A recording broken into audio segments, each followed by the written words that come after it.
And we are predicting sunny spells across the region for the next few days. Enjoy, as low pressure will be bringing up clouds and outbreaks of rain by the end of the week. I'll be back with more weather news in half an hour.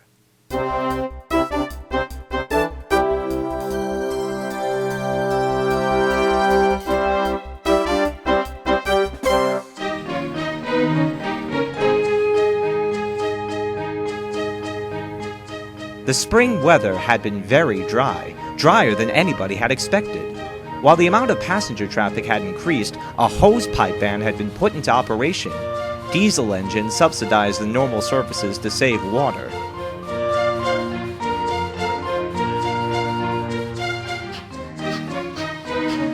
I don't mind the hot weather, Toby said to Thomas one day, but I do miss the rain. Miss the rain? Thomas was puzzled and told Toby as much. Well, Toby explained, you know about the hosepipe bans, don't you?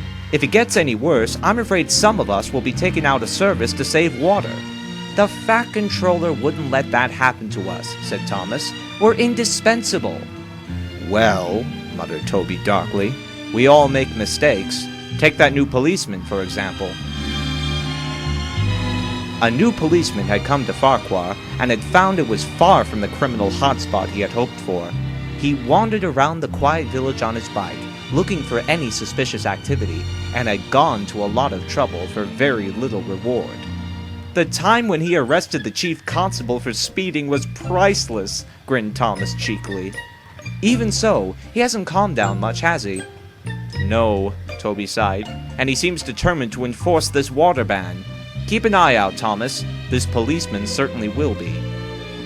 He was too, much to the Ffarquhar station master's discontent. Without regular watering, my flowers will wilt, he protested. The station will look a mess. Don't go complaining to me, the policeman said finally. I don't make the law, I merely uphold it. In any case, I'm sure that the weather will improve by the end of the week. A day or two later, in the middle of the afternoon, Toby was waiting for Mavis at the top station. She was running late. Where could she be? Pondered Toby. Not like Mavis to be late. A telephone rang in the office. The driver ran inside and came back looking glum but determined. Come on, old boy, he said. Mavis is feeling ill, so we'll have to collect the trucks ourselves. Oh dear, said Toby. With a ring of his bell and a hiss of steam, the old tram set off for the quarry. Despite running light engine, Toby found that the journey to the quarry was harder than he had thought. Must be the heat, he said to himself. Never mind, I'll have a drink when I get there and another at the river station. That'll see me to the harbor, I'm sure. By the time Toby reached the quarry, he was exhausted. Come along quickly, please, instructed the foreman briskly. This train must get to the harbor by the end of the day, so hurry along. Can't I have a drink? Pleaded Toby. A drink? Said the foreman incredulously. Not unless you've brought a tank of water with you. Toby looked at the man patiently. There's a water column by Mavis's shed, I assure you. Not anymore, old-timer, came a coughing voice from the shed. It was knocked down years ago, Mavis continued. Toby's eyes goggled. But I need a drink, he insisted. I won't be able to get to the top station without it. It's a good thing you only need to reach Ffarquhar, then, the foreman said finally. You can top up on water there. We daren't use more than our quota with that dratted policeman about. Finally, everything was ready. Come on, Toby, said the driver. Off we go. And so they did.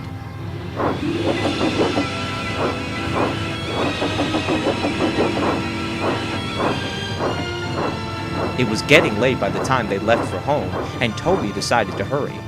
Hurrying used a lot of water, and poor Toby was very tired by the time he reached the village at the top station.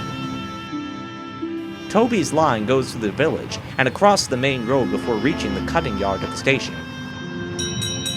Toby had just crossed the first road when... Steady on, Toby, warned the fireman. We're nearly out of water. I can't do it, said Toby finally. and as the water reached the bottom of the gauge, he rolled to a stop, blocking the main road. "That's torn it," declared the driver. "I'd like to give that quarry foreman a piece of my mind. You drop the fire. I'll get help." He ran to the nearby sheds. Toby sighed when a car stopped in front of him. A man got out and went over to see Toby. "Is something the matter?" he asked. "I'm afraid so," replied Toby. "I've run out of water and—" "Just a moment," said the man to Toby and his fireman. "I've the very thing." He ran inside his house and returned with a hose. "I know there's a ban on, but this is an emergency. Besides, a slight incident could water my daffodils." Toby smiled. Soon his tank was being filled with water from the tap. A crowd of people gathered around to see the rather peculiar top-up. "I do hope we can get to the harbor in time," muttered Toby as his driver returned. "Mind you, we'll have a job moving all these people from my way." The chatter was disturbed by a loud bicycle bell, and a red-faced policeman stepped to the fore. "Hello, hello, hello," he said. "What's going on here? You're blocking the public road." Everyone went silent. The policeman strolled to Toby. "An hosepipe?" he bellowed. "What on earth do you need an hosepipe for?" "Water?" came a timid voice from the crowd. It was silenced by a glare. "You are aware there's a hosepipe ban on?" The policeman was in Toby's face. He felt rather uncomfortable. "Do you know what that means?" Yes," stuttered Toby. "It means the station master can't water his plants." "It means," said the red-faced man, "that hosepipes are not to be used. You are committing a criminal offense." He wrote in his notebook, "Blocking the public road and using an hosepipe." Toby whooshed crossly. "This is an emergency. I've run out of water, and if I don't get any more, stow it. We do not have enough water to go around to waste it on frivolous flights of fancy." There was a crack of thunder from the sky. A drop of rain fell. Then another, and another. "Not enough water?" commented Toby. The policeman stared in amazement. The general public decided it was time to go home and get under shelter. "Yes," muttered the policeman. "Well, we're finished," shouted the fireman. "And if we hurry, we may reach the boat in time." "Evening all," called Toby. The policeman cringed, and with a ring of his bell, Toby left for the harbor.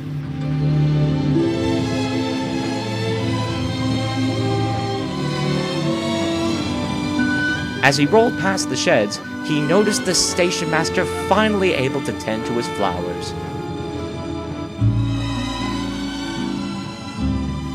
It was hard work, and the heavy rain meant Toby found it hard to grip the greasy rails. Mustn't be late, he chanted to himself.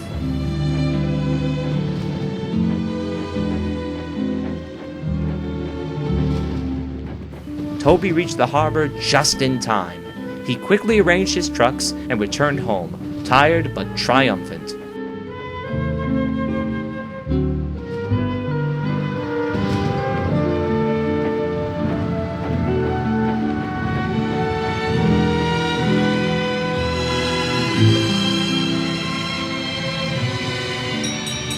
When he reached the sheds, there was someone waiting for him. "Hello, hello, hello," said the policeman. "Good evening," said Toby politely. "I came to apologize for my previous behavior," said the policeman sheepishly. "I fear I might have come off as rather brash. I didn't understand your ways, and you must admit they are quite unique.